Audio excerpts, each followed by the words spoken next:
Okay, so kwentuhan session ulit tayo, 02, 11, 25. So for today, 6 charts lang yung pagkukwentuhan natin. Tapos yung dalawa doon is requested. So if meron kayong gusto i-request, i-comment nyo lang sa YouTube. So baka masama natin sa mga susunod na kwentuhan session.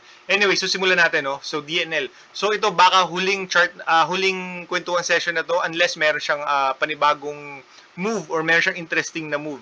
Kasi ganun pa rin, no? So since nung nagkaroon siya ng move na nung umalis siya sa 6 pesos level, which is this green candle.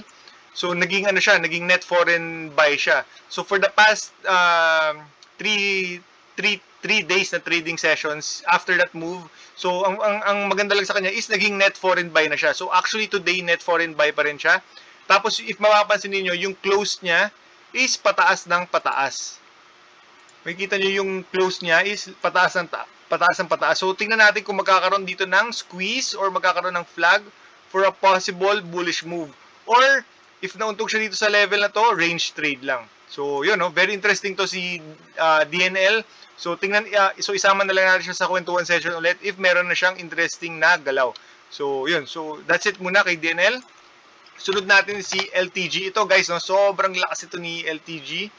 If mapapansin niyo, sobrang solid to magbigay ng dividends, pero ang lakas ng galaw nito kasi after niya mag-breakout sa 10.50 level, grabe na yung galaw nito. Tapos nung rebalancing, 'di ba, binuhusan to, pero wala, ano lang, parang retest lang 'yung nangyari. Tapos yun, actually nakabili pa tayo diyan ng konti. Tapos bumili rin tayo sa 11. So ito kasi long natin to, pero grabe yung galaw nito, guys, no. For the past 7 days, yung close nito is parang kay DNL, pataas ng pataas, may kita nyo. So may buyers talaga. And at the same time, ang lakas ng close niya today kasi new 52-week high yung close niya ngayon. So ito, very interesting to guys, no, sa coming days.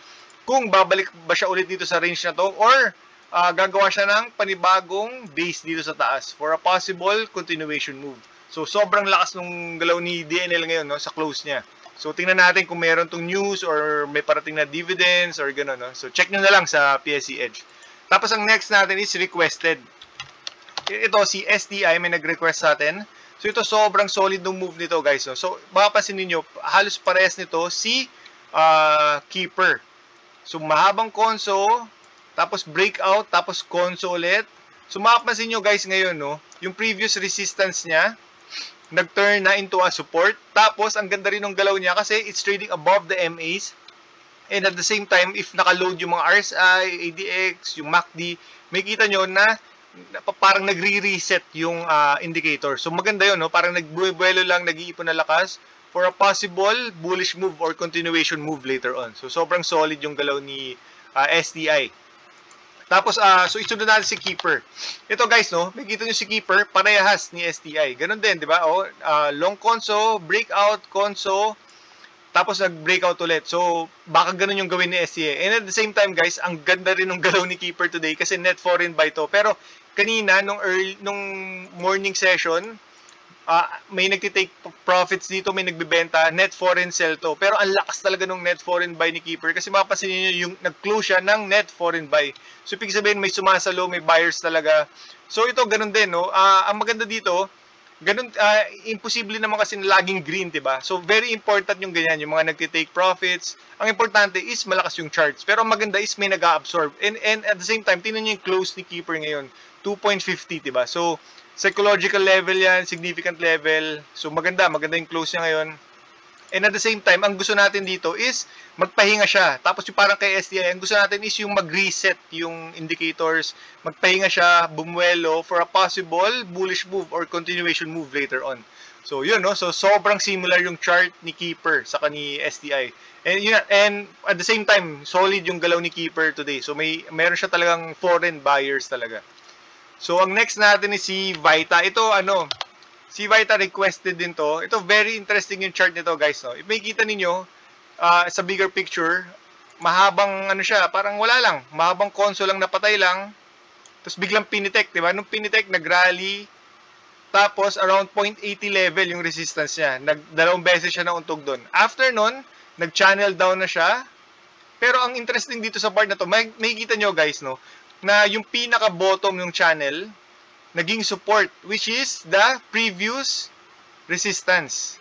So, yung previous resistance dito sa level na to, yun yung naging support. Tapos nag-bounce na siya. And at the same time, umalis siya sa channel. Kaya, very exciting to see Vita. Tingnan natin kung ano mangyayari dito sa coming days.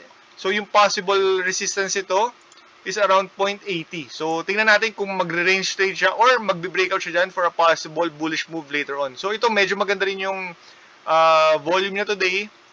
And at the same time, maganda rin yung net foreign buy din si Vita for today, no? So, yun. Very interesting din yung chart nito doon sa nag-request and medyo lumalakas na siya. Pero hindi pa ganoon kasi yung MA niya hindi pa nakaayos pero medyo bullish siya. So, ito parang medyo kailangan mag-ipon ng lakas, kailangan mag-sideways ng konti in my opinion lang naman para mabutas niya yung 0.80 ng solid. Anyway, so ang next natin is si Mac. Ito si Mac.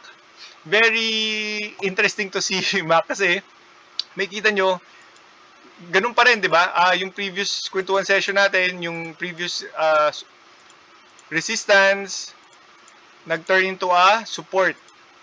Pero ang very interesting dito kay Mac, if pinapanood nyo, yung galaw kanina sa MA50, ano to parang yesterday, binutas niya yung MA50, pero may nag-take profits. So today, parang nagkaroon tayo ng retest sa MA50 level. So, very interesting to sa coming days. Tingnan natin if babalik dito, mag-iipon na lakas, if mag-rally na siya or magre-range trade siya. So, yung pinaka-resistance talaga nito is around this level, around 7.70. So, dyan siya nauntog recently. Ito, yung indicators ito, hindi pa ganun ka-bullish. So, maybe it will take time pa. Anyway, so that's our kwentuhan session for today, guys. So, bye.